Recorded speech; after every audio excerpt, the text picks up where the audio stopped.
desde Tegucigalpa, Honduras.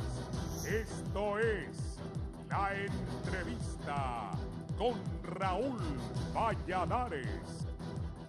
Las propuestas económicas de gobierno que en su momento han presentado los candidatos de las tres fuerzas políticas con más seguidores para este próximo proceso electoral dejan en manifiesto que con la planificación de las mejores prácticas estratégicas se puede llevar al desarrollo de nuevas capacidades económicas y sociales al país.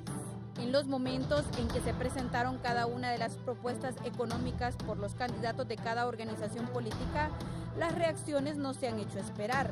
Las opiniones favorables y desfavorables fueron parte de la agenda mediática y de la opinión pública.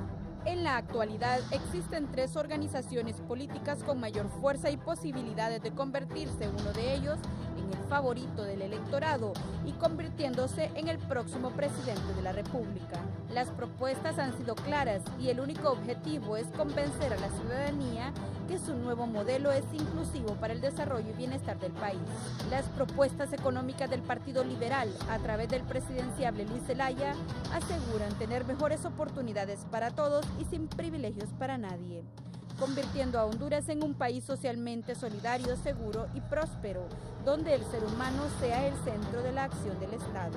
La propuesta está basada en 5 pilares o ejes temáticos: reconstrucción del Estado de Derecho e institucionalidad, seguridad humana, reactivación económica para la generación de empleo, educación, salud y protección social, gobierno eficiente y tecnológico. De acuerdo a los liberales, la prosperidad es producto de un modelo de desarrollo inclusivo que busca el bienestar de las mayorías, combatiendo la pobreza y desigualdad como los principales problemas del país. Por su parte, el Partido Nacional, a través de su candidato Juan Orlando Hernández, asegura que la propuesta económica de su gobierno se basa en 7 pilares que lograrán el desarrollo económico del país. Entre ellos están: la innovación para crecer, acceso al crédito, Honduras como plataforma logística, educación y salud, seguridad y defensa, estabilidad y confianza en el país y la transparencia y rendición de cuentas.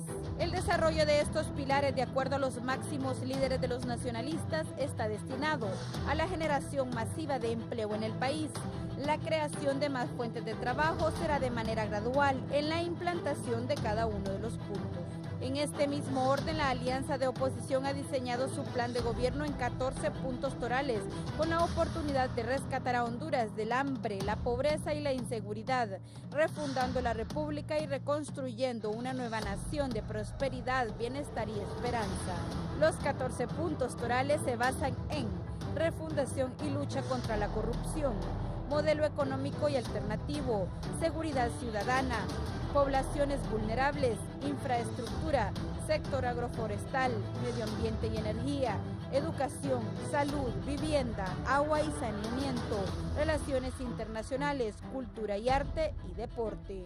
Las bases de un plan de gobierno de la Alianza de Oposición contra la Dictadura se inspiran en el programa de gobierno de la Alianza denominado Honduras, un nuevo Estado social, democrático y participativo en servicio de los ciudadanos.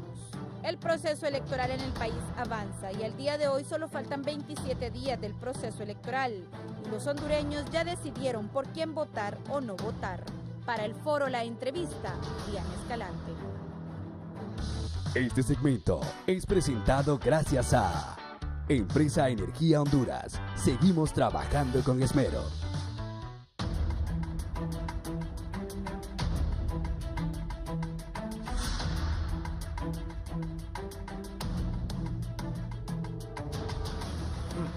Buenos días, Honduras y el mundo. Gracias por estar con la entrevista de Canal 11. Les saludamos en esta nueva semana. Estamos a 26 días, a un mes prácticamente, que los hondureños acudamos, no, a 26 días, de que acudamos a las elecciones generales para elegir las autoridades en los próximos 4 años. Ya las alertas de las lluvias están bajando.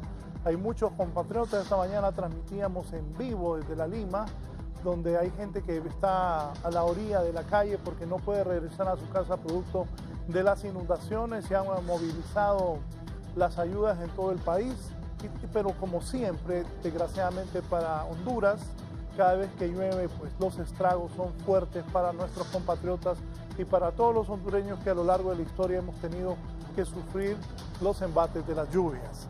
Hoy voy a hablar con tres personas que forman parte de la empresa privada hondureña, gente que se dedica al trabajo y ha generado empleo, gente que conoce la situación económica actual y anterior del país, platicar con ellos qué piensan de cuál va a ser el futuro de Honduras en los siguientes próximos 4 años, cómo visualizan los planteamientos que hacen los candidatos de los partidos políticos.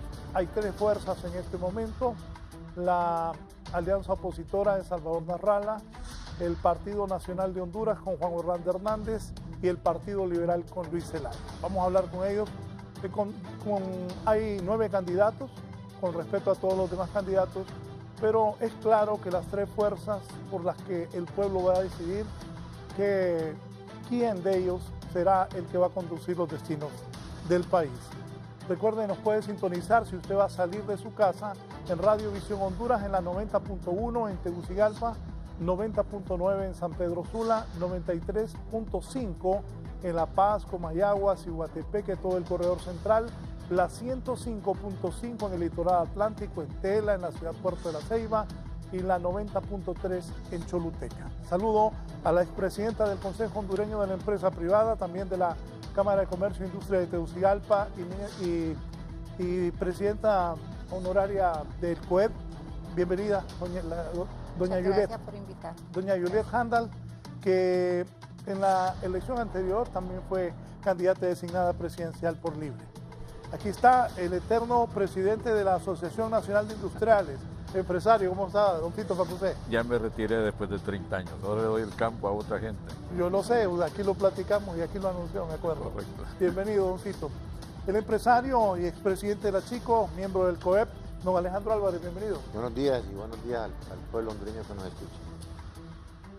En la actualidad, doña Juliet, don Fito, don Alejandro, ¿cómo se evalúa la situación económica de Honduras? Bueno, en primer lugar quiero partir diciendo algo bien importante. El sector productivo, la empresa privada, es vital para el desarrollo de un país y es muy importante que de esto estén conscientes los gobiernos y ahora los candidatos presidenciales. Eso que me pregunta usted está reflejado muy bien en esta encuesta empresarial que presentó el COEP, la 2017, la encuesta que la presentan en ENAE, que se acostumbra a hacer una propuesta al presidente de turno, que lamentablemente no la recibió en sus manos como se ha acostumbrado, porque no fue al evento, pero aquí está reflejada toda la situación y esto no lo digo yo, sino lo dicen todos los empresarios de todos los sectores. Y realmente, sobre todo para la empresa, microempresa y la pequeña, que es el mayor generador de empleo, la situación es difícil y no se describe, la describen como se describe de parte del gobierno. Hablan de una situación difícil porque no pueden competir, porque no tienen acceso al crédito, porque de sus costos de operación casi el 15% lo dedican a la seguridad, que debería de ser algo garantizado por los gobiernos de turno. No han venido inversiones suficientes. Los que han enfrentado más esta situación son las grandes empresas, algunas de ellas podríamos decir que tienen, como debería de ser, pero en forma equitativa, tienen ventajas sobre las demás empresas y empresarios.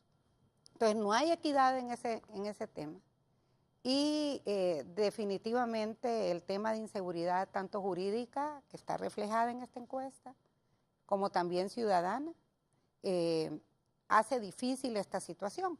Por otro lado, mire, aquí tenemos el pacto fiscal, una propuesta de pacto fiscal que desarrollaron todos los exministros de finanzas, gente más, podríamos decir, de los más preparados en el país, de todos los partidos, porque esto no es político, esto no se hace en forma política, esto es auténtico.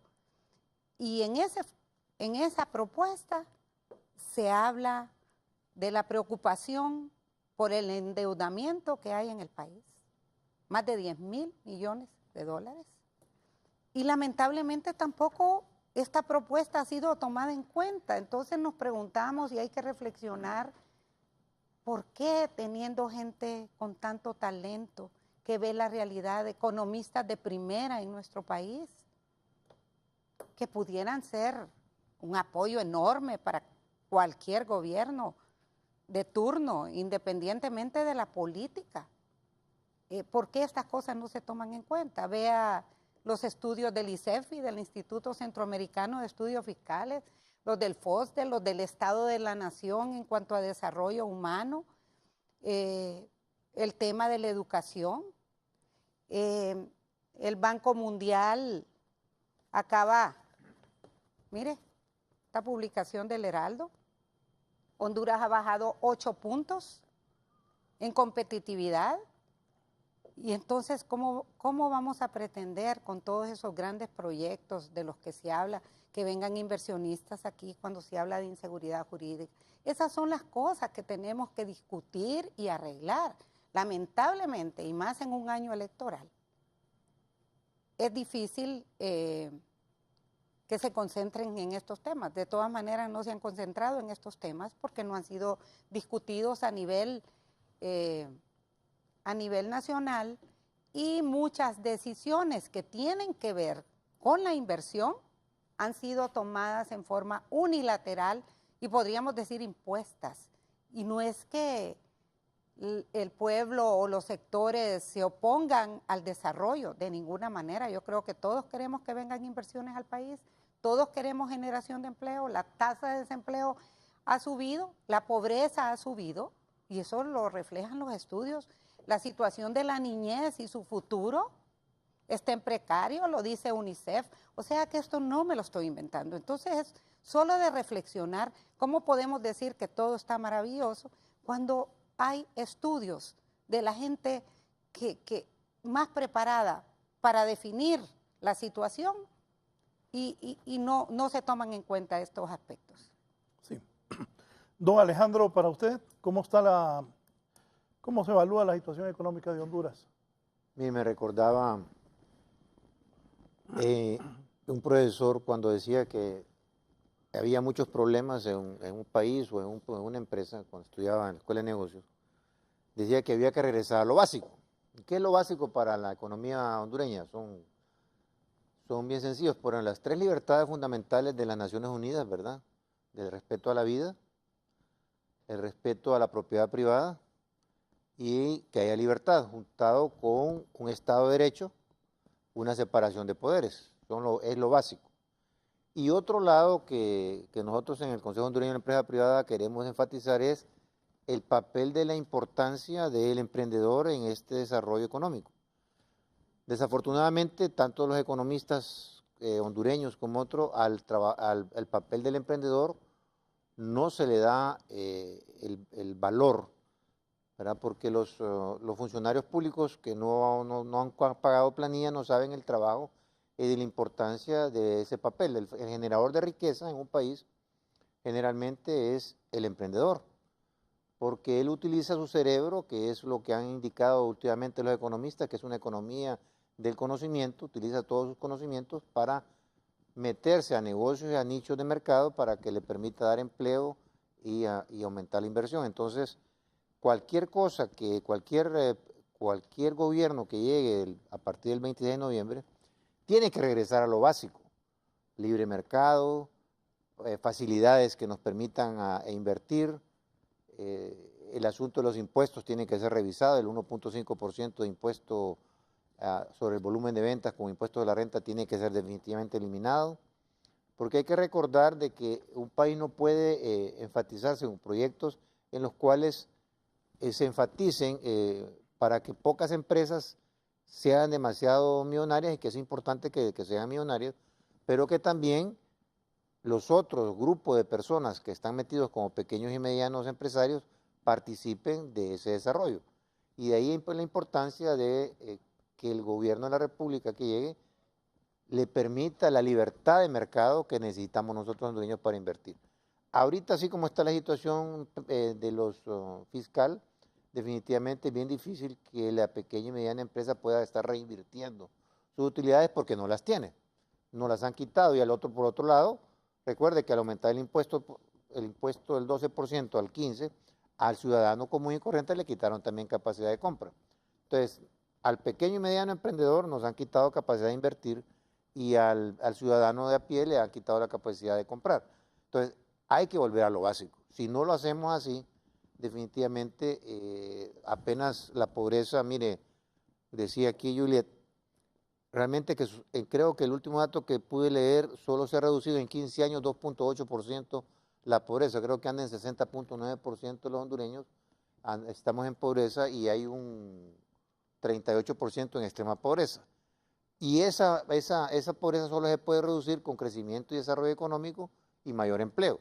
No va a ser regalando cosas. Claro que si nosotros regalamos cosas es para periodos cortos, pero no puede ser permanente. Entonces, volver a lo básico, volver hacia el emprendedurismo, al fomento del hondureño a que invierta y utilice su cerebro para hacer negocios, porque se nos viene una gran oportunidad. Si se nos regresan 40.000 hondureños que han trabajado en un gobierno, un estado capitalista, puede ser que Honduras utilice a esas personas si le damos las oportunidades.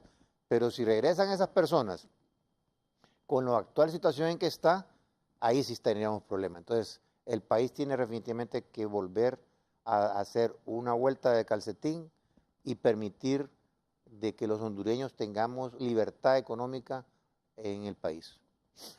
Don Adolfo, ¿cómo evalúa la situación económica de Honduras? Bueno, mire, como estamos a final de un gobierno y por elegir otro, creo que, bueno, yo pienso cómo era al inicio de este gobierno, y la verdad es que el presidente Juan Orlando comenzó con un gran déficit que dejó la peor administración que ha habido en el país, la de don Pepe Lobo.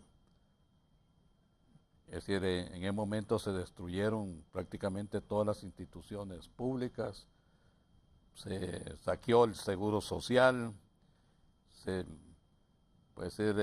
dejó que el narcotráfico se regara a diestra y siniestra por el país, y el gasto se multiplicó hasta dejar un déficit horrendo que obligó a que el gobierno comenzara con un gran paquete de impuestos. Se superó esa cuestión. Yo creo que un logro que sí ha tenido el gobernante, porque ha tenido buena gente a cargo de Banco Central y Ministerio de Hacienda, ha sido rescatar la estabilidad macroeconómica.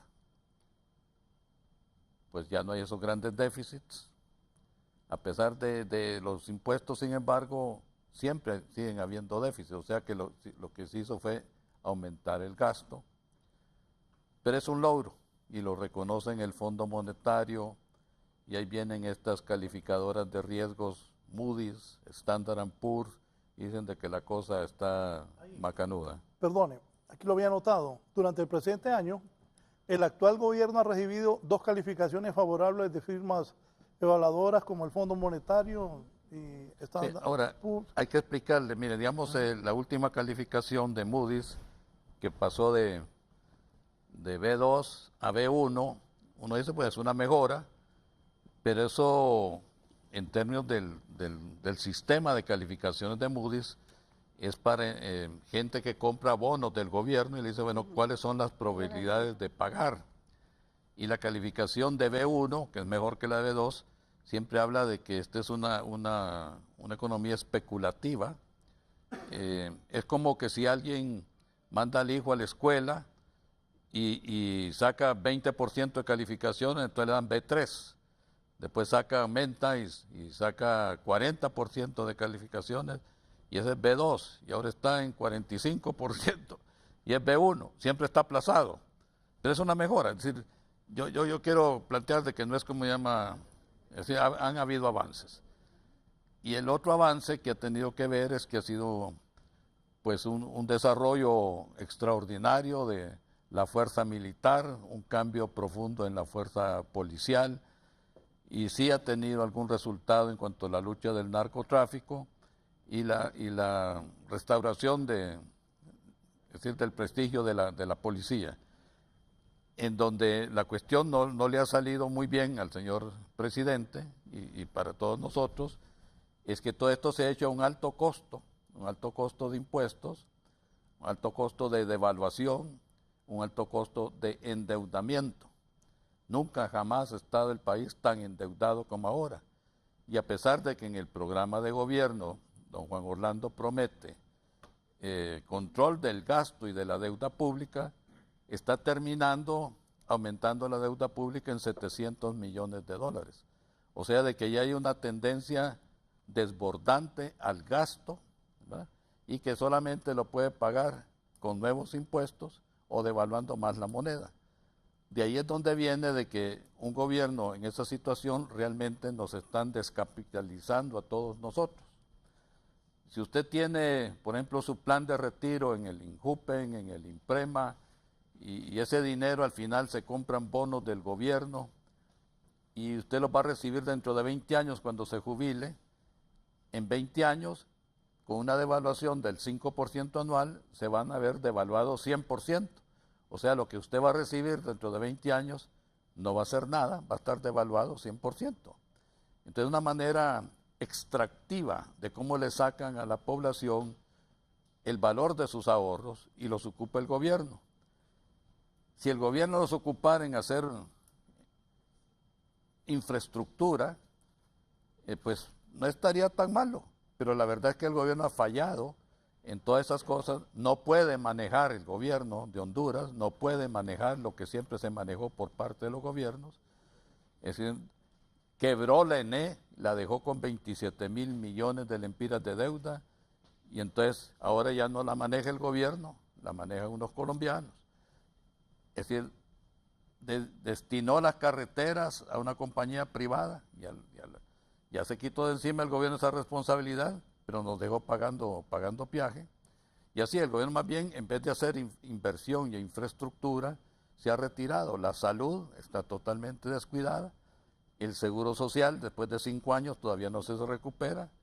Si usted tiene necesidad de un médico especialista, le están dando cita para abril y mayo del próximo año. O sea que primero se muere la gente antes de tener el beneficio. Entonces, aunque ha tenido éxitos en lo macroeconómico, lo otro es la vida diaria, la microeconomía. Y el peor problema que nos está dejando este gobierno es el desempleo.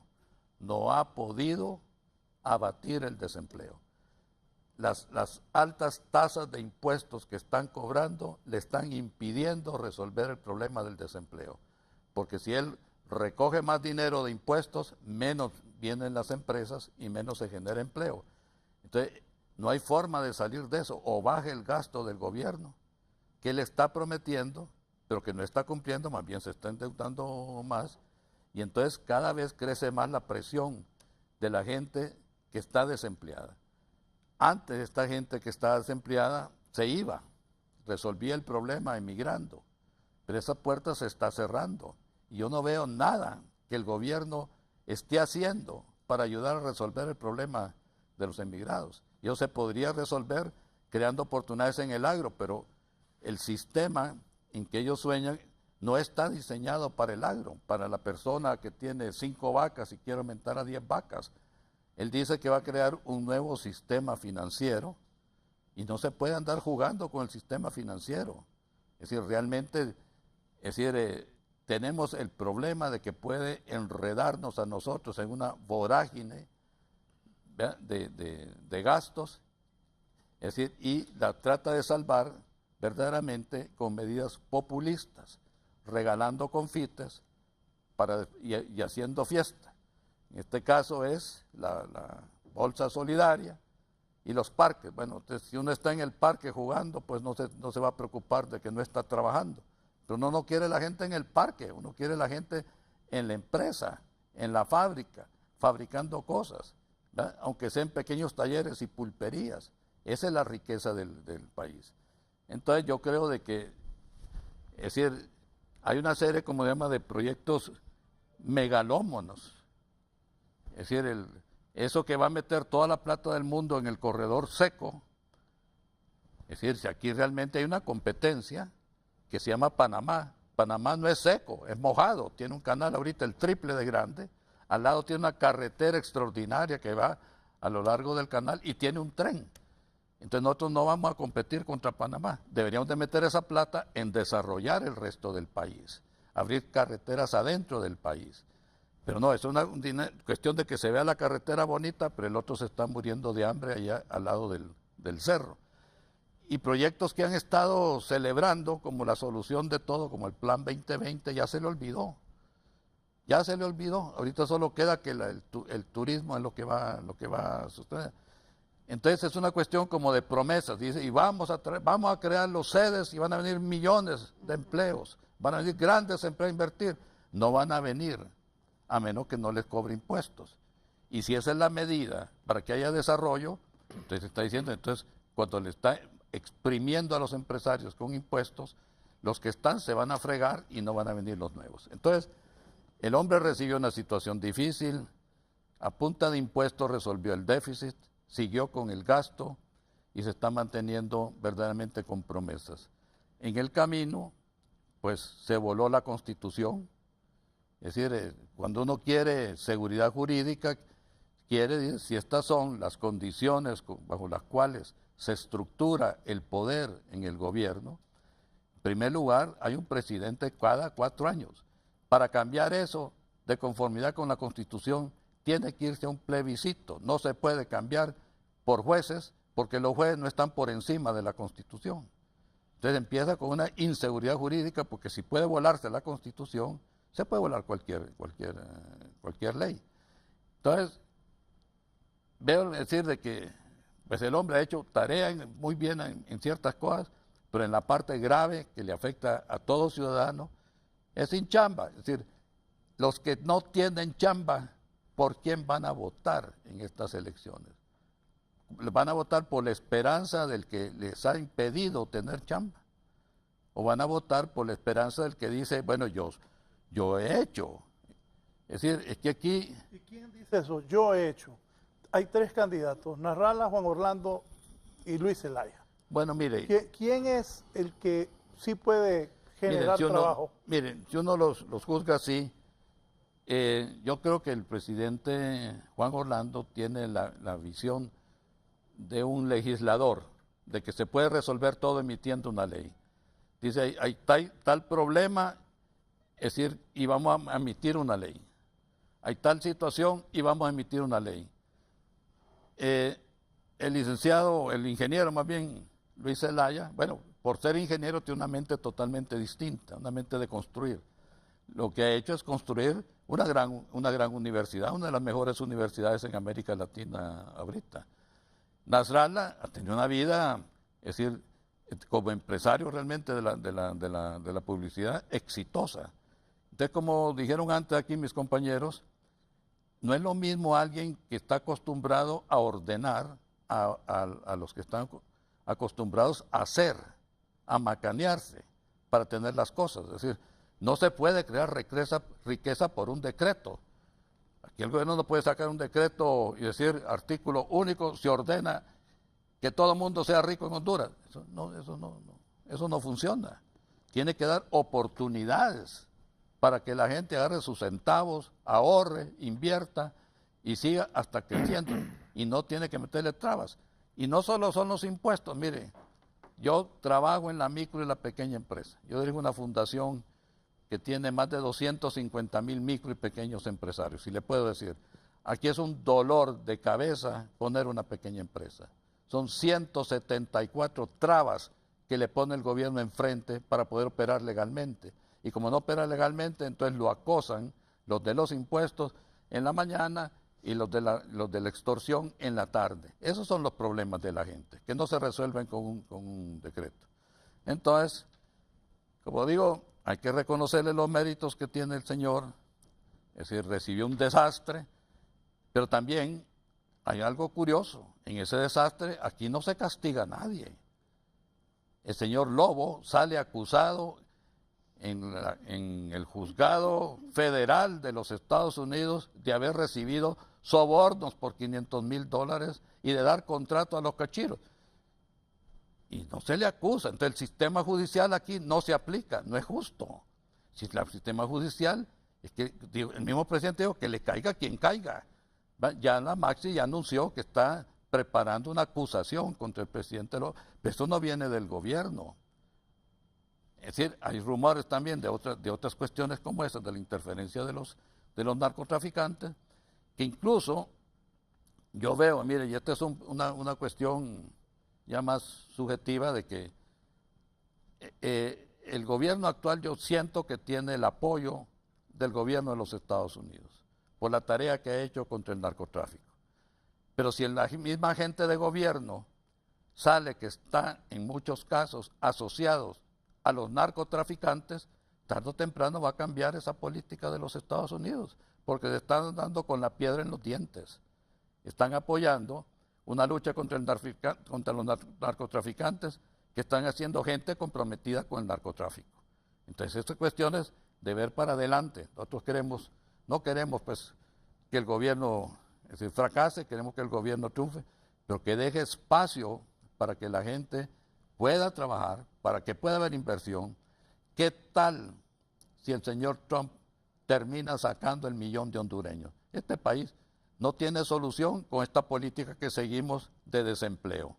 Porque para resumirlo, la mayoría de la gente, 68% de la gente es pobre, 30 y pico % es miserable, 1.800.000 personas no tienen chamba.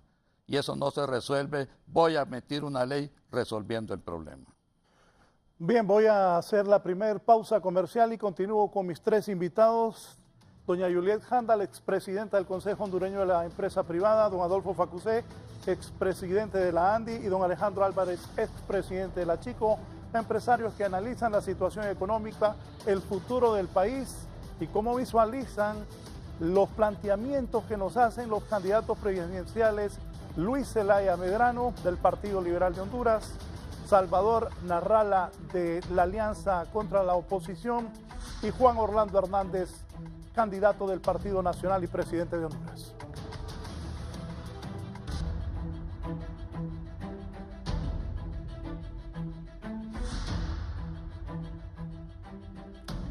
Bien, continuamos. Doña Juliet, ¿qué ha visto de los planteamientos que hace el Partido Liberal con Luis Zelaya de candidato, la alianza opositora con Salvador Narrala y el Partido Nacional con Juan Orlando Hernández? ¿Qué piensa de los planteamientos? Hace un poco más de una semana tuve la oportunidad de ir a un foro que nos invitaron, ahí estaba Fito también, como comentaristas, de un estudio que hizo CEDO, el Centro de Documentación, que dirige don Víctor Mesa. Ellos habían estudiado todos los planes de gobierno, pero no de una manera desde el punto de vista simplemente así en general, sino que concentrados en varios temas importantes, que son los problemas que está enfrentando Honduras, y qué propuestas tenían los candidatos, o tienen, mejor dicho, en cuanto a seguridad, institucionalidad, su relación con la sociedad civil.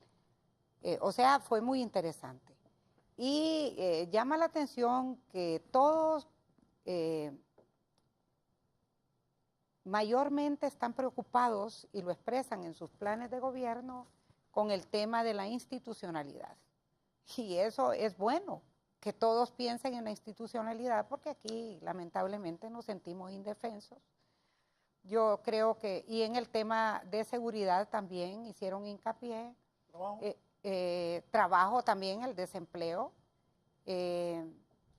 o sea, con el apoyo al sector privado, todos están conscientes del apoyo, y eso es bueno, porque ningún país sin apoyo del sector productivo sale adelante, porque es el que genera empleo, especialmente en estos momentos. Y como le digo, hay muchas Yo sé que el gobierno está tratando con el 2020 de generar empleo, ahora habla de las sedes, que me parece que eso debió haberse discutido más y que lo conociera todos los sectores.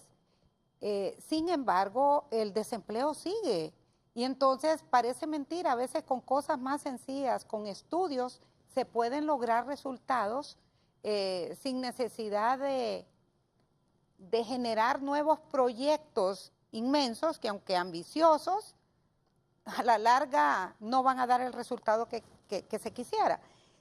Hay algo bien importante, volviendo al tema del marco jurídico también y regulatorio. Aquí en esta encuesta del COEP, que esto es respuesta de todos los empresarios de todos los sectores, no es COEP como institución nada más. Hay algo básico y esto sería bueno que lo escuchara el gobierno. Ya tienen suficientes estudios, ¿por qué no se sientan? Esa es la propuesta. Esto es una propuesta. Esto es una propuesta de todos los empresarios de todos los sectores del país. Y dice, una reglamentación mal concebida en el marco jurídico y regulatorio y la imposición de cargas burocráticas innecesarias a las empresas limitan la creación de nuevas empresas y las actividades empresariales en curso de las empresas existentes y conducen a la informalidad, la corrupción y costos derivados de la pérdida de eficiencia, que hablaba un poco el ingeniero Alejandro Álvarez. Las reglamentaciones bien concebidas, transparentes, responsables y debidamente difundidas, comprendidas las que respaldan las normas laborales y medioambientales, son buenas para los mercados y la sociedad, facilitan la formalización e impulsan la competitividad sistémica. La reforma reglamentaria y la supresión de los obstáculos a los que hacen frente a las empresas no deberían de menoscabar dichas normas. Aquí estamos hablando de inversión. La inversión es la que va a disminuir la tasa de desempleo que hay. Mire, aquí le vuelvo a repetir, en esta publicación aparecemos casi en el último lugar de Centroamérica. Solo que me confunde un poco, el titular dice, Honduras retrocede 8 puntos en competitividad según Banco Mundial, pero en el pie de página dice, en el pie de foto, Honduras se encuentra en el 4º lugar de competitividad en Centroamérica después de Costa Rica, Guatemala y Nicaragua. Explíqueme. No. Si aquí lo explica abajo. Pero mire el pie de foto, por sí, eso le digo. Así es, pero mire, en total son 138 países evaluados. A nivel de Centroamérica, la primera posición es para Costa Rica, en competitividad, siempre se ha dicho. De ahí, al ubicarse en el 47 lugar, avanzando 7 puntos en relación al informe 2016-2017, cuando logró el 54 puesto de 137 naciones evaluadas. La segunda posición es para Guatemala, al situarse en el 84 lugar. Retrocediendo, más bien Guatemala retrocedió y aún así está en una posición que aventaja a otros países. Segundo en Centroamérica. Sí, y también le puede, el tercer lugar del ranking regional corresponde a Nicaragua, imagínense. Tranquilidad. Tranquilidad, seguridad, eso es lo que hace. Bueno, pero estas cosas son buenas. Mire, si esto no se trata solo de criticar, estas son propuestas. Aquí en esto del pacto fiscal, en esta propuesta de los empresarios de todo el país, está ahí la solución. ¿Por qué no hablar? ¿Por qué no reunirse? ¿Por qué no escuchar a los sectores? ¿Por qué no escuchar los estudios hechos? Si es fácil, con voluntad política se logra, pero a veces da la impresión que escuchar y atender una recomendación de determinado sector, eso es como decir yo no puedo hacer las cosas, sino uno tiene que auxiliarse de gente que sabe, que conoce el tema, que estudia, porque un gobierno, todos sus funcionarios están siempre enredados en el quehacer de día a día. Yo fui ministra en el gobierno del presidente Maduro y pude entender cosas que creía yo que eran más fáciles cuando estaba fuera del gobierno. En el día a día se va todo atendiendo problemas, resolviendo, atendiendo a la gente, pero si alguien nos dice y estudia qué hacer, se nos facilita el trabajo cuando los tomamos en cuenta. Eso diría, y usted me preguntaba De los planteamientos. de los planteamientos. Aquí están los planteamientos y son buenos los de todos los estudios, que cuánto cuesta un estudio. Los planteamientos de los partidos, todos están conscientes de las necesidades que tenemos. Quizás, decía el CEDO, no se fueron en forma tan profunda en ciertos aspectos que hay que resolver. El tema del sector productivo, la importancia de apoyar para generar empleo y atraer inversiones.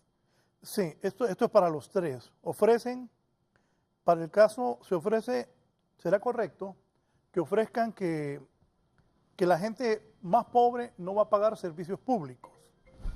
Es correcto que el 1,5% aplicado actualmente debe ser eliminado. ¿Son correctas las exoneraciones fiscales para atraer la inversión al país? ¿No, Alejandro? Mire, le voy a decir al pueblo que me escuche, mire, tenemos 720 empresas que pagan 66% de los impuestos, pero hay 10.000 medianos, 60.000 pequeños, 90.000 microempresarios y 460.000 autónomos que generan 86% del empleo. El gobierno ha hecho una política durante los últimos años de fortalecer a la gran empresa. Creo que la CEDES también va por eso. El 2020 fortalece la maquila, fortalece las grandes empresas del agro, la industria de la construcción de grandes empresas de vivienda e infraestructura. Pero ¿dónde está afectando el 1,5%? A la gran empresa no la afecta, porque la gran empresa normalmente gana más del 6-7% anual. Afecta normalmente a la pequeña que trabaja con ingresos marginales que andan entre el 4 y el 2%. Y esa empresa sí se está ahogando. Entonces, si nosotros quisiéramos fortalecer, cualquier gobierno que llegue tiene que enfocarse ahora, porque ya le dio los programas del 2020, tiene las sedes, tiene que enfocarse en ese grupo de alrededor de 400.000 personas y empresas que generan el 86% del empleo para volver a invertir sus utilidades, porque las utilidades desafortunadamente se las está llevando el gobierno.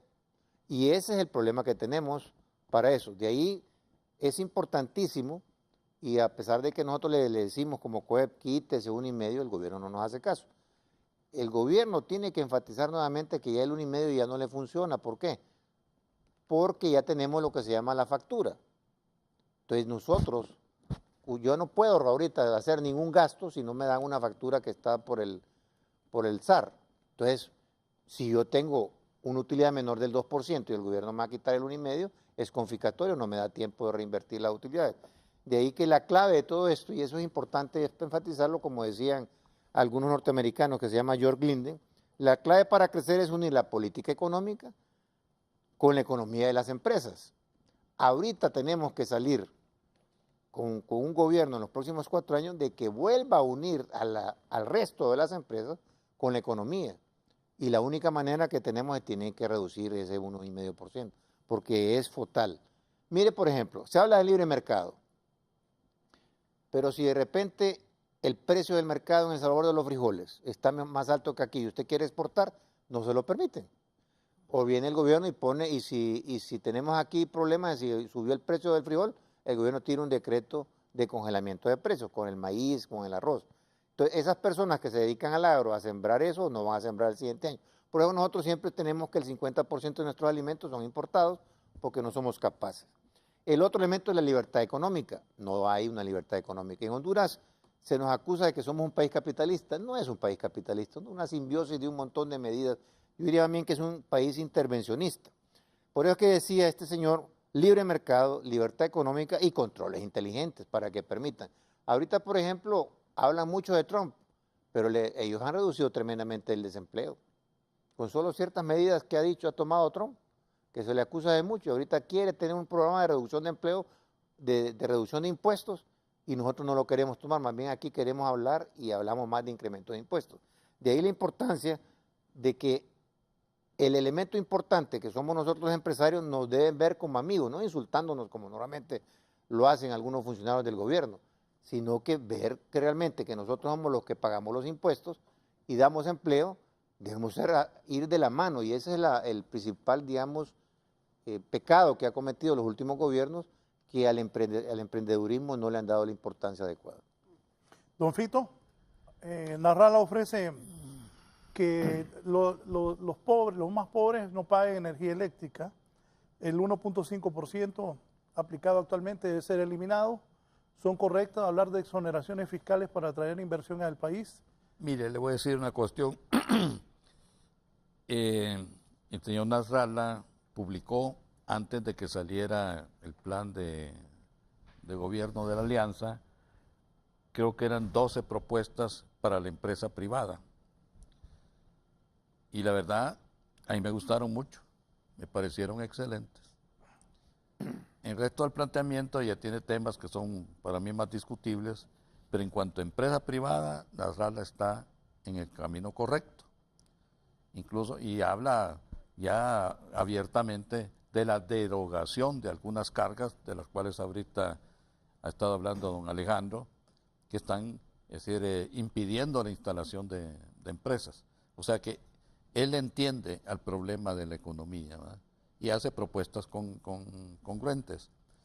El plan, por ejemplo, de la Alianza, le voy a decir, tiene una cuestión que no aparece en el plan de ninguno más. Es el único plan en donde, por ejemplo, habla del bosque, de la reforestación, del aprovechamiento inteligente del bosque. Ninguno ni siquiera lo menciona. Estos están un poquito más parados sobre la tierra y viendo las cosas prácticas. La propuesta más es decir, conflictiva que tiene tal vez la Alianza es lo del llamar a una Asamblea Nacional Constituyente para cambiar las cosas. Yo le doy una cuestión, no tiene nada de malo sentarse y hablar de cómo mejorar las cosas. En el plan del Partido Liberal están hablando de un gobierno, de un sistema inclusivo, no extractivo. Para hacer eso hay que cambiar las bases sobre las cuales está organizado este país, porque este país tiene la misma organización y el mismo sistema de explotación que dejaron los conquistadores españoles. Es decir, aquí tal vez no hay memoria histórica, pero los españoles vinieron a robarse el oro y la plata y a joder a los indios. Y ese sistema estuvo vigente por 400, 500 años. Y entonces sigue funcionando el sistema de explotación colonial, en donde al irse el conquistador, dejaba el territorio y decía a sus lugartenientes, de aquí para acá es tuyo con todos sus indios, y de aquí para acá es tuyo con todos sus indios. Entonces se desarrollaron grandes feudos, y la gente, los indígenas, y después los criollos, si querían trabajar, tenían que pedirle permiso al señor feudal para que les diera oportunidad, y había que pagarle el 50% de la cosecha. Es un sistema de explotación. Entonces, para cambiar eso se necesita hacer transformaciones profundas. Ahora, ninguno plantea cómo se puede lograr eso. Si en una asamblea constituyente o, como hemos hecho siempre en el país, reuniéndose todos los sectores tranquilamente y decir cómo queremos que este país sea dentro de 10 años, dentro de 20 años, dentro de 30 años. Y hacer una planificación de las acciones que hay que tomar y que los gobiernos vayan cumpliendo con esas metas que fija la gente. Aquí sale que la voluntad del todopoderoso rey, que aquí se llama el presidente, va a ser el que decide todo. Y hay que darle chance a que la gente decida. Y yo le voy a decir, desde el punto de vista de los empresarios, a los empresarios no nos conviene y no queremos que la gente viva en pobreza y que se esté muriendo de hambre. Es decir, al empresario le interesa que la persona tenga buen trabajo, bien pagado y tenga dinero para atender sus cosas, porque si no, no es negocio para el empresario tratar con un muerto de hambre que no le va a comprar nada. A la empresa privada le interesa el desarrollo, ¿verdad? Le interesa que el país salga del hoyo. No es un orgullo para nadie, y mucho menos para la empresa privada, tener el país más atrasado de América Latina. Creo que solo haitinos gana. Este sistema no sirve. Entonces hay un cambio allí que está planteado, pero en el mucho más claro en el Partido Liberal, que tiene una propuesta así de cambio de fondo del sistema, el partido de la alianza de oposición, que habla de una constituyente, pero más bien cuestión política. El Partido Nacional sigue con más de lo mismo, va a tener este montón de impuestos, este montón de cargas, y la gente que no tiene trabajo, yo voy a traer grandes empresas porque voy a crear unas tales sedes en donde nadie va a pagar nada. No tiene visión de futuro. Entonces yo creo de que estamos en un momento en donde o salimos del hoyo o no salimos del hoyo. Y para salir del hoyo no depende de un poder ejecutivo todopoderoso que absorba los demás poderes. Más bien, si esto es una república, la república implica un sistema de separación de poderes para que a nadie se le suba la cosa a la coronilla y se lleve de encuentro al Congreso y se lleve de encuentro a las Cortes, que es lo que ha pasado aquí. Es decir, cuando sale un fallo de la Corte Suprema, de la Sala de lo Inconstitucional, diciendo que estas sedes son inconstitucionales, destituye el Poder Ejecutivo a los magistrados de la Corte Suprema y pone a otros. Entonces ¿dónde está? ¿Para qué tenemos sistema? Mejor que cierren la Corte Suprema, si va a estar ahí simplemente sujeta a lo que diga el señor presidente. Y la arbitrariedad de destituir magistrados, ya que están atentando contra la seguridad de la nación, porque se oponían a los sedes. Es decir, el otro sistema es sentarnos y decir, vamos a crear zonas privilegiadas para unos y vamos a dejar a los demás empobrecidos, o qué es lo que vamos a hacer en este país. Se necesita un consenso. Entonces, yo veo más profundidad de pensamiento en el Partido Liberal, más consistencia en su planteamiento de cambios radicales, como dice el señor Luis Zelaya, para convertir este sistema extractivo, o sea, que le extrae a la gente, que le quita a la gente sus ahorros, que le quita sus empleos, a un sistema inclusivo para que la gente esté mejor. Y a mí me gusta más eso, porque si la gente está mejor, nosotros los empresarios vamos a estar mejor, todos vamos a estar mejor.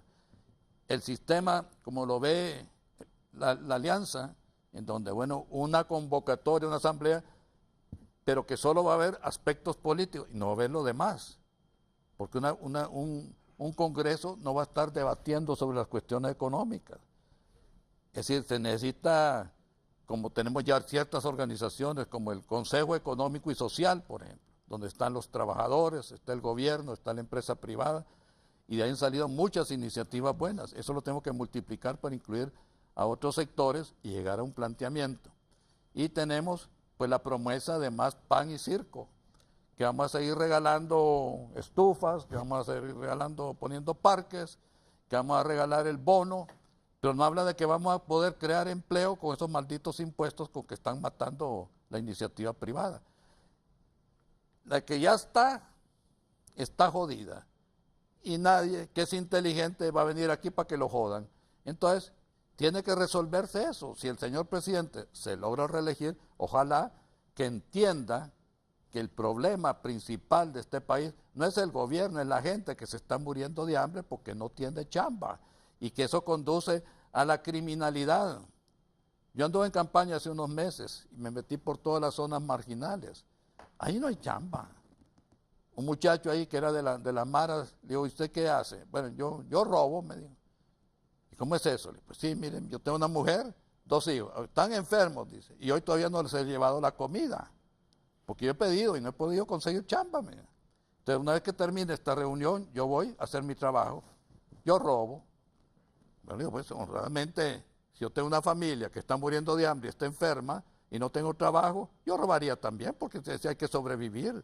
No se puede culpar a la gente por esta situación a que los obliga esta política de gobierno de negarles el empleo, de impedir el empleo. Porque ese es el problema que no ha podido resolver este país. Agarra el narco y se lo manda a Estados Unidos, o más bien los Estados Unidos agarran el narco y entonces da la orden de que se lo manden a Estados Unidos. Y eso resuelve el problema de los Estados Unidos. Pero el problema de nosotros es otro, el de la pandilla que controla.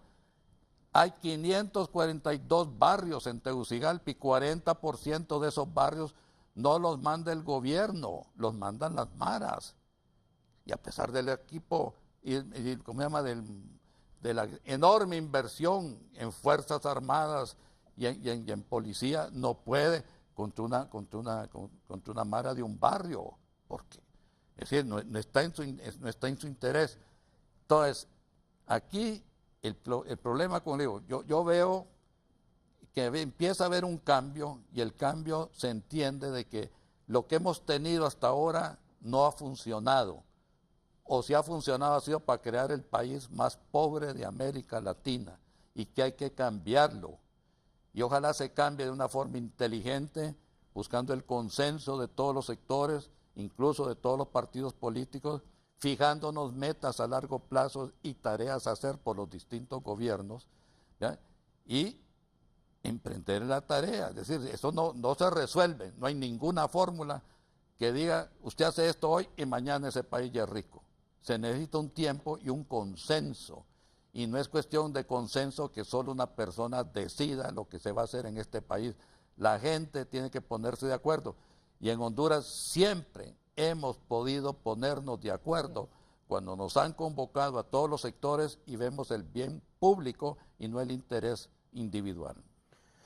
Bien, doña Juliet, ¿usted cómo ve el planteamiento de estos tres candidatos? Bueno, eso es importante. En ese foro se analizó la parte que dice Fito, es bien importante. Los nuevos candidatos presidenciales de los partidos más fuertes de la oposición se ve que están muy conscientes de la necesidad de generar empleos, del tema de competitividad, especialmente la alianza también, en el tema de competitividad, porque miren, sin corrupción, sin transparencia y competitividad, no vienen inversiones. Cuando los inversionistas, tanto nacionales como extranjeros. Don Fito decía que la alianza se inclina más hacia una constituyente, que no le ve ese planteamiento más fuerte, que es el planteamiento más fuerte de ellos. ¿Usted no lo considera así? Bueno, yo creo que es importante escuchar a los sectores y analizar. Creo que lo que más surge, en primer lugar, cuando un gobierno llega, creo que si llega el candidato presidencial, creo que lo primero que debe hacer no es la constituyente, a mi manera particular de verlo. Hay otras cosas. Lo primero que se tiene que hacer es fortalecer las instituciones, despolitizarlas. Esa es una manera de fortalecerlas.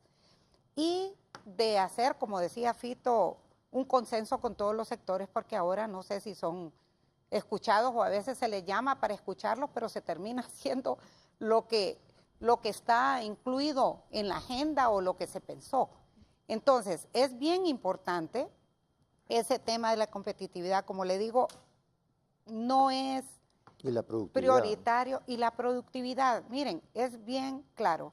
Cuando las empresas no tienen la competitividad suficiente, es decir, que sus costos de producción, de comercialización les permite competir con otros productos que vienen de afuera o de aquí mismo, ¿qué le sucede a esa empresa? Deja de percibir ganancias, empieza a reducir gastos, viene el desempleo. ¿Qué pasa cuando hay desempleo? La gente no tiene la capacidad para comprar su canasta básica, lo básico. Entonces, lo ideal es escuchar qué es lo que le pasa al sector productivo. Está en esta propuesta de todos los empresarios de todos los sectores, porque hay algo bien importante. Se han ido a lo más fácil, a subir los impuestos. Esa es la manera más fácil, crear nuevos impuestos, pero no saben las consecuencias que ha tenido esa subida de impuestos en cuanto al tema de desempleo y por ende a la pobreza. Si más bien un sector, y no estamos pidiendo privilegios como empresarios, que a veces lamentablemente aquí se cree que todos los empresarios somos explotadores. La gran mayoría. Que hay de cierto que muchos empresarios hondureños y muy fuertes son aborazados, que solo les interesa ganar ellos. Y sinvergüenza. Así nos dicen. Bueno. Así nos dicen, pero serán unos pocos, pero la gran mayoría, usted escucha a los empresarios cómo están. Mire, continuamente hablamos con los empresarios de luchadores, del día a día, cómo sienten esas cargas, cómo cada día dejan de competir. Así es que es un mecanismo mal concebido por parte del gobierno. Yo, si tuviera aquí el presidente, se lo diría, pero no hay la oportunidad de hablarlo y decirle, mire, señor, usted tendría más ingresos de empresas y de un sector productivo fuerte, pero no con privilegios, ¿verdad? Yo no estoy pidiendo privilegios, estamos pidiendo que no tengamos esos 140 y pico de pasos que hay que hacer para establecer una empresa. ¿Cuántas veces no se ha hecho aquí y se ha aprobado la ley de simplificación administrativa precisamente para eliminar esos pasos? Que en otros países del mundo es en una forma rápida. Cuando yo estaba en el ministerio, se aprobó y fuimos al Congreso a exponer una ley de simplificación administrativa en el gobierno del presidente Maduro, porque él quería eso, veía que había que simplificar cada paso. Y se logró. Pero ¿qué pasa? Me sorprende que Fito diga que hay 100 y pico, y es cierto, aquí para resolver, mire, algo, cada día, en cada industria, hay más requisitos para cumplir, más trabas, a veces las sentimos más trabas. Entonces, ¿será que piensan o el gobierno se habrá creído que los empresarios de verdad somos unos aborazados, delincuentes y de todo, y que hay que ahorcarlos? Pues no es así. La gran mayoría de empresarios luchamos para salir adelante con nuestras empresas y generamos empleo y pagamos impuestos en la medida que el sector productivo ande bien. En esa medida el gobierno va a recibir más ingresos sin tener que ahogarlos, sino que producto de las ganancias que tengan para poder pagar y eso devolverlo en ingresos, en mayor empleo, en mayor inversión. ¿Por qué no se está invirtiendo? Y sorprende en esto, la inversión, y usted hablaba un poco de eso también, porque no tenemos la capacidad de seguir invirtiendo, y algunos seguimos invirtiendo porque no nos queda más remedio, porque si no, en el caso, por ejemplo, de la industria farmacéutica, nos cierran las empresas, porque cada día hay que cumplir con más requisitos, y eso está bien, porque si no, no competimos con el mundo de afuera, que cada vez, pues, tiene mayores exigencias y mayores cumplimientos. Ese es el punto. Entonces yo creo que es tan fácil, solo de ponernos de acuerdo, como dice Fito, de que se escuchen a los sectores, de que se hable. Actualmente nos sentimos indefensos, y así se siente la mayoría. Sentimos que no somos escuchados. Sentimos que se habla con los funcionarios encargados de las cosas, a veces bajo una competencia desleal clarísima, y no se escucha, porque eso significa disminuir los ingresos que en forma impositiva están haciendo, y creo que ahí es un mecanismo equivocado. Ya creo que hemos estado de acuerdo los tres en ese sentido, y así los empresarios de Honduras. Bien, voy a una última pausa y luego vengo con las conclusiones de mis tres distinguidos invitados de esta mañana, don Adolfo Facusé, la doctora Juliet Handal y el ingeniero Álvarez, para pues, que me hagan un resumen de lo que piensan estos tres líderes de la empresa privada. Pues hoy han estado aquí con nosotros y de verdad que ha sido un gusto que hayan aceptado la invitación. Vamos al cierre del programa, su resumen, su mensaje a la población. Don Adolfo Facusé, expresidente de la ANDI. Bueno, mire, una de las cosas buenas que tenemos es que sea como sea, tenemos elecciones, tenemos opciones. Hay tres grandes opciones: Partido Nacional, Partido Liberal y la Alianza. Hay otros partidos pequeños que pues complementan el cuadro, pero estos son los tres grandes jugadores. Todos ellos tienen algo que contribuir. Y puede ser que gane uno o que gane el otro candidato. Pero yo veo en este nuevo gobierno un Congreso diferente. Lamentablemente, esa petición de votar en raya impide que el ciudadano escoja lo mejor de cada partido.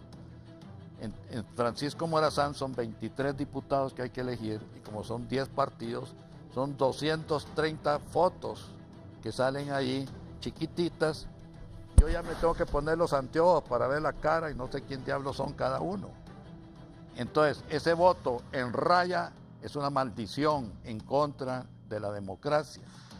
Si nosotros podemos ver quién es quién de la gente que va a ir al Congreso y elegimos buenos congresistas, empieza a restablecerse el sistema republicano en Honduras, porque si el Ejecutivo, el presidente, tiene una buena propuesta, va a encontrar gente que lo apoye en el Congreso. Pero si el Ejecutivo tiene ínfulas de hacerse dictador, ahí se le para en el Congreso. Es el sistema que ha funcionado en Estados Unidos más de 240 años, solo han tenido una constitución.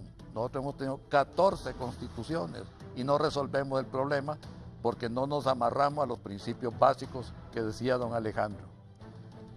Entonces, pero hay opciones y la opción más importante es tener un Congreso independiente. De ahí viene el futuro de la democracia en Honduras. Escoger bien, pues algunos de estos candidatos son buenos, otros candidatos no son tan buenos, escojamos los mejores de cualquier partido.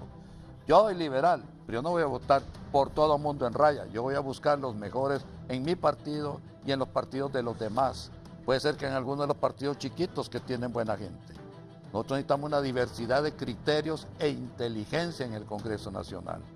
En estas elecciones podemos cambiar el curso de la historia si votamos inteligentemente y ponemos un Congreso independiente. Creo que es lo más importante en esta elección. No importando quién quede de presidente, si hay un Congreso con independencia, hay un balance de poderes, en el Congreso pueden salir iniciativas de ley que restablezcan la separación de poder, el orden en la República. Un curso alternativo que es una dictadura, de hecho, un sistema, es decir, opresor, que cada vez le limite más las oportunidades de pensar y de hablar y de desarrollarse en el país, que meta más impuestos, que sostenga corruptos como están haciendo actualmente, no nos conviene a nadie. En el mismo Partido Nacional, que es un partido de tradición, de dignidad, de pensamiento, han de haber muchos que no están de acuerdo con que se rompa la Constitución. Entonces, el remedio es, el voto es secreto. Aún el Partido Nacional, gente del Partido Nacional puede votar porque no hay una dictadura, porque no avalar el rompimiento de los principios constitucionales. Puede votar por gente de los buenos y puede votar también de los otros partidos. Ahora, yo creo que va a haber aquí un fenómeno que no se había dado tanto. La población que vota ha crecido bastante. Hay una gran gente joven que nunca han votado. Esa gente nadie sabe a dónde se va a ir. Era la gente que más que todo seguía al llamado de Nasrallah, que fue quien capitalizó sobre la juventud y sobre la lucha contra la corrupción, que ese fue su lema, partido anticorrupción, que aquí se lo quitaron. Pero esa gente que ha dejado suelta, ¿por quién va a votar? ¿Por quién va a votar? Esa gente no tiene chamba, no tiene oportunidades. Lo único que ve es desempleo.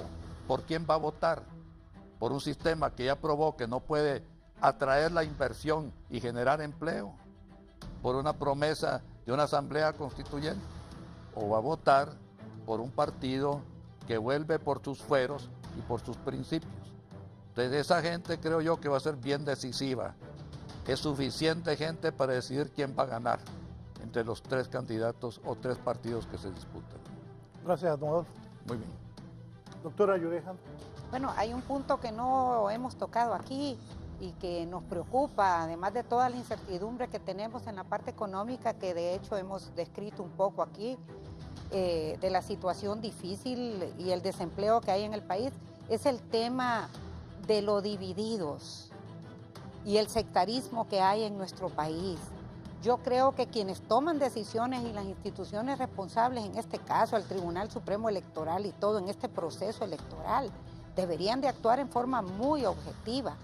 Estamos preocupados y a veces se dice, ¿qué va a resultar si se hace fraude. A pesar, vamos a un proceso electoral aún con las ilegalidades que ya mencionó Fito, pero aún así, que haya un proceso libre, sin fraude y sin amenazas también, porque lamentablemente escuchábamos al presidente del Congreso con una declaración infortunada decir que ya tenemos listo al ejército y ya tenemos listo a la policía militar si se denuncia fraude o si hay relajo. Eso no debe ser. Si el hondureño tenemos un derecho establecido en la Constitución de poder quejarnos, tenemos derechos a libertades y luchar por los derechos, no es sembrar caos como se quiere hacer sentir. Yo creo que quienes siembran el caos son los que no toman las mejores decisiones y fortalecen las instituciones que dirigen. Entonces, esa es una preocupación. Y lo otro es, independientemente, o sea, si gana un partido de oposición, tampoco hay que dejarlo de la mano y que hagan las cosas, ¿verdad?, como ellos creen que deben de ser. Si no, hay que seguir y por eso debe haber una ciudadanía activa en el país.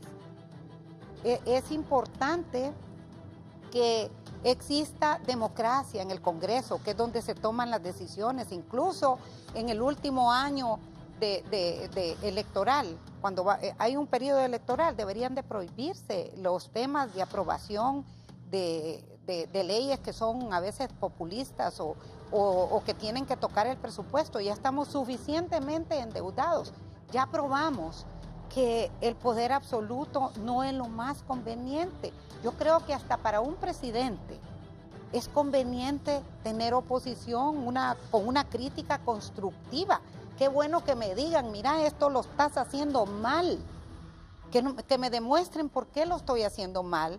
Sentémonos, como ha sido costumbre en el país. Como hemos dicho aquí, siempre los problemas más difíciles se han solucionado, pero es que ha habido institucionalidad, ha habido credibilidad y confianza en las instituciones, hasta las religiosas, que han sido más bien los garantes de buscar un diálogo y de buscar la cordialidad. Pero aquí lamentablemente, ¿sabe qué sí ha crecido? Lamentablemente, el empleo en los call centers para descalificar, para insultar, no para discutir lo que se está diciendo. Y usted ve, es una maquinaria tremenda cuando usted opina sobre X o Y. Es lamentable, pobre gente, necesitan su trabajo.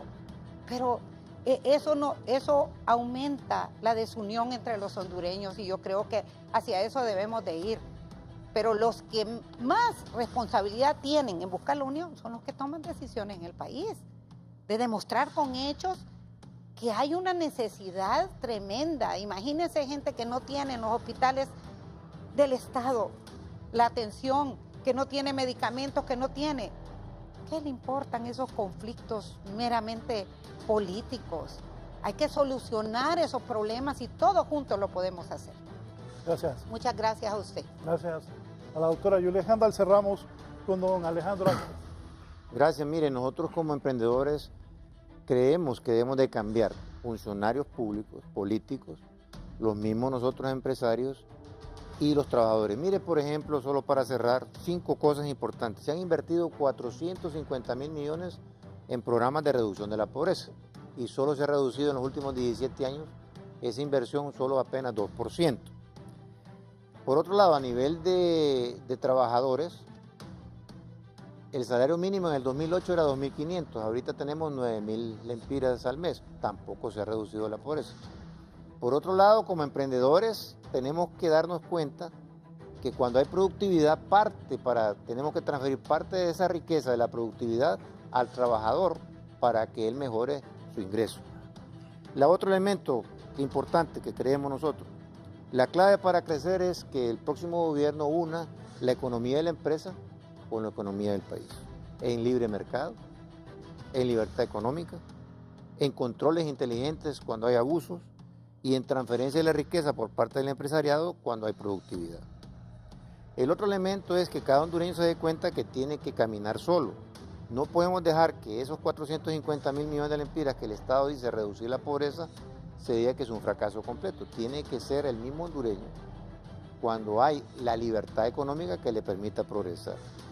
Al gobierno le pedimos que vea a nosotros los empresarios como amigos, nos miran como enemigos completamente. Que el sistema actual de los últimos 40 años ha sido, como dijo Juliet, extractivo.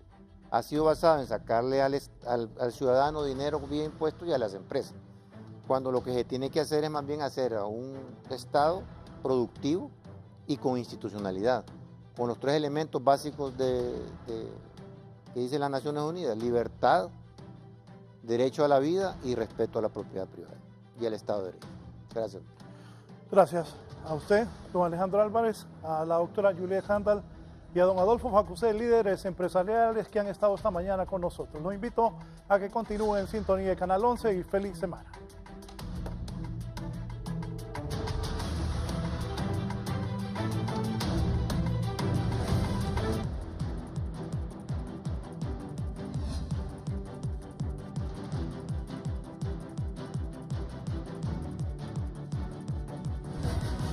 Esto fue La Entrevista con Raúl Valladares.